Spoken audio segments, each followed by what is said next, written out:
Hello, എല്ലാവർക്കും നമ്മുടെ പുതിയ വീഡിയോയിലേക്ക് സ്വാഗതം. ഇന്ന് നമ്മൾ ഉണ്ടാക്കാൻ പോകുന്നത് ചക്ക വെച്ചുള്ളൊരു ഡിഷാണ്, ചക്ക മപ്പാസ്. അപ്പത്തിൻ്റെ കൂടെയും ചപ്പാത്തിയുടെ കൂടെയും ഒക്കെ കഴിക്കാൻ പറ്റുന്ന വളരെ ടേസ്റ്റി ആയിട്ടുള്ള, വളരെ പെട്ടെന്ന് ഉണ്ടാക്കാൻ പറ്റുന്ന ഒരു കറിയാണിത്. അപ്പോൾ ഇതിൻ്റെ ഇൻഗ്രീഡിയൻസ് എന്തൊക്കെയാണെന്ന് നോക്കാം. ഇതിനായിട്ട് ചക്ക വേണം, 1.5 കപ്പ് എടുത്തിട്ടുണ്ട്. പിന്നെ വേണ്ടത് സവാള 2 എണ്ണം ചെറുതായി നീളത്തിൽ അരിഞ്ഞ് വെച്ചിട്ടുണ്ട്. പിന്നെ കറിവേപ്പില വേണം ആവശ്യത്തിന്. ക്യാരറ്റ് 1 എണ്ണം എടുത്തിട്ടുണ്ട്, നീളത്തിൽ അരിഞ്ഞ് വെച്ചിട്ട്. പിന്നെ വേണ്ടത് പയറാണ്, 4 എണ്ണം എടുത്തിട്ടുണ്ട്, ചെറുതായിട്ട് അരിഞ്ഞ് വെച്ചിട്ടുണ്ട്. ബീൻസ് ഇല്ലാത്തതുകൊണ്ടാണ് ഞാൻ പയർ എടുത്തിരിക്കുന്നത്. നിങ്ങളുടെ അടുത്ത് ബീൻസ് ഉണ്ടെങ്കിൽ ബീൻസ് ഉപയോഗിക്കാം. പിന്നെ വേണ്ടത് മുളകാണ്, 2 എണ്ണം ചെറുതായിട്ട് നുറുക്കി വെച്ചിട്ടുണ്ട്. ഇഞ്ചി വെളുത്തുള്ളി ചെറുതായിട്ട് അരിഞ്ഞ് വെച്ചിട്ടുള്ളത് 2 ടേബിൾ സ്പൂൺ ഉണ്ട്. പിന്നെ ജീരകം വേണം, ഒരു നുള്ള് പെരുംജീരകം എടുത്തിട്ടുണ്ട്. പിന്നെ കുരുമുളകും ഒരു നുള്ള് എടുത്തിട്ടുണ്ട്. പിന്നെ വേണ്ടത് മല്ലിപ്പൊടി 1.5 ടേബിൾ സ്പൂൺ, മഞ്ഞൾപ്പൊടി 1/4 ടേബിൾ സ്പൂൺ, ഉപ്പ് ആവശ്യത്തിന്. പിന്നെ നമുക്ക് വേണ്ടത് തേങ്ങാപ്പാലാണ്. ലൂസായിട്ടുള്ള തേങ്ങാപ്പാൽ എടുത്തിട്ടുണ്ട്, 2-ാം പാല്, അത് 1 ഗ്ലാസ് എടുത്തിട്ടുണ്ട്. കട്ടി തേങ്ങാപ്പാൽ 1-ാം പാലും എടുത്തിട്ടുണ്ട്, അതും 1 ഗ്ലാസ് എടുത്തിട്ടുണ്ട്. പിന്നെ മല്ലിയില ആവശ്യത്തിന്. അപ്പം നമുക്ക് കറി എങ്ങനെ ഉണ്ടാക്കുന്നതെന്ന് നോക്കാം. നമുക്ക് ചക്ക മപ്പാസ് തയ്യാറാക്കാൻ തുടങ്ങാം. അതിനായിട്ട് ചീനച്ചട്ടി അടുപ്പത്ത് വെക്കുക. അതിലേക്ക് നമുക്ക് വെളിച്ചെണ്ണ ഒഴിച്ചു കൊടുക്കാം. ആവശ്യത്തിന് വെളിച്ചെണ്ണ ഒഴിച്ചു. ഇനി ചൂടാവാൻ വേണ്ടി വെയിറ്റ് ചെയ്യാം. എണ്ണ നന്നായിട്ട് ചൂടായിട്ടുണ്ട്. ഇനി നമുക്ക് 1/2 ടീസ്പൂൺ കടുക് ഇടാം. നമ്മുടെ കടുകൊക്കെ ഇപ്പോൾ പൊട്ടി തുടങ്ങുന്നുണ്ട്. ഇനി നമുക്കിതിലേക്ക് കറിവേപ്പില ഇടാം.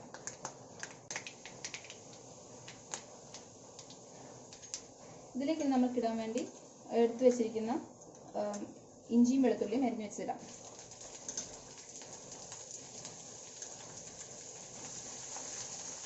ഇത് നന്നായിട്ട് വറക്കുക.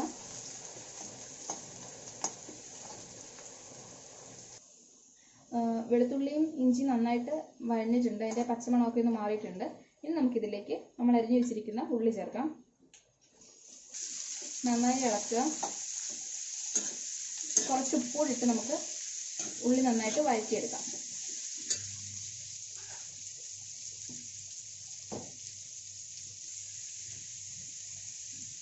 പകുതി വഴന്നു വന്നിട്ടുണ്ട്. ഇനി നമുക്കിതിലേക്ക് നമ്മൾ എടുത്ത് വെച്ചിരിക്കുന്ന മുളക് ചേർക്കാം. ഇതും കൂടി ഇട്ട് നല്ലപോലെ ഒരു 5 മിനിറ്റ് കൂടെ വഴറ്റിയെടുക്കാം. ഉള്ളി ഇപ്പോൾ നന്നായിട്ട് വഴന്നിട്ടുണ്ട്. ഇനി നമുക്കിതിലേക്ക് നമ്മൾ എടുത്ത് വെച്ചിരിക്കുന്ന പൊടികൾ ചേർക്കാം. ഉപ്പും പൊടികളൂടെ ചേർത്ത് കൊടുക്കാം. ഇനി ഇത് നല്ലപോലെ വഴറ്റുക. ഇതിൻ്റെ ആ പച്ചമണം മാറുന്ന വരെ നമുക്കൊന്ന് വഴറ്റിയെടുക്കാം. അപ്പോൾ ഈ മല്ലിയുടെ ഒക്കെ പച്ചമണം മാറിയിട്ടുണ്ട്. ഇനി നമുക്കിതിലേക്ക് അരിഞ്ഞു വെച്ചിരിക്കുന്ന ചക്കയും അതുപോലെ തന്നെ ക്യാരറ്റും പയറൂടെ ചേർക്കാം. ബീൻസ് ഉള്ളവരാണെങ്കിൽ ബീൻസ് ചേർത്താൽ മതി. ഇതിപ്പോൾ അതില്ലാത്തതുകൊണ്ട് നമ്മൾ പയറിട്ടിട്ടുണ്ട്. ഇനി ഇതിലേക്ക് ചക്കയും കൂടെ ചേർക്കാം.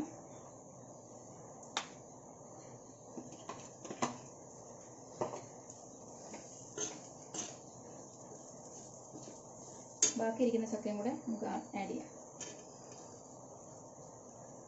നമ്മളിപ്പോൾ നന്നായിട്ട് ഇളക്കിയിട്ടുണ്ട്. ഇനി ഇതിലേക്ക് നമ്മൾ എടുത്തു വെച്ചിരിക്കുന്ന ലൂസായിട്ടുള്ള തേങ്ങാപ്പാൽ നമുക്ക് ചേർക്കാം.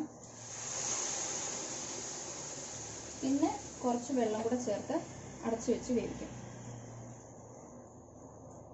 ഇതിപ്പോൾ ഒരു 3/4 ഗ്ലാസ് വെള്ളം എടുത്തിട്ടുണ്ടായിരുന്നു. ഇനി ഇത് അടച്ചു വെച്ച് നമുക്ക് വേവിക്കാം.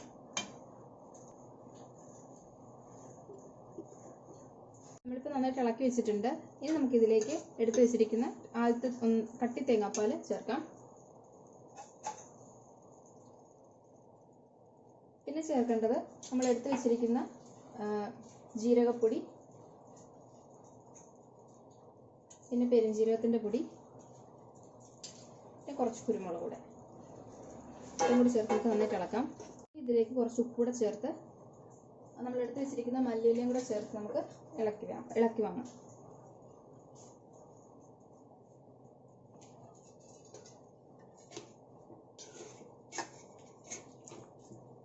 നന്നായിട്ട് ഇളക്കിയിട്ടുണ്ട്. ഇനി നമുക്കിത് ഓഫ് ചെയ്യാം. അങ്ങനെ നമ്മുടെ സ്വാദിഷ്ടമായ, വളരെ പെട്ടെന്ന് ഉണ്ടാക്കാൻ പറ്റുന്ന ചക്ക മപ്പാസ് തയ്യാറായി. എല്ലാവരും തയ്യാറാക്കി നോക്കുക, അഭിപ്രായങ്ങൾ പറയുക. ഇനി ഒരു പുതിയ റെസിപ്പിയുമായി അടുത്ത വീഡിയോയിൽ കാണാം.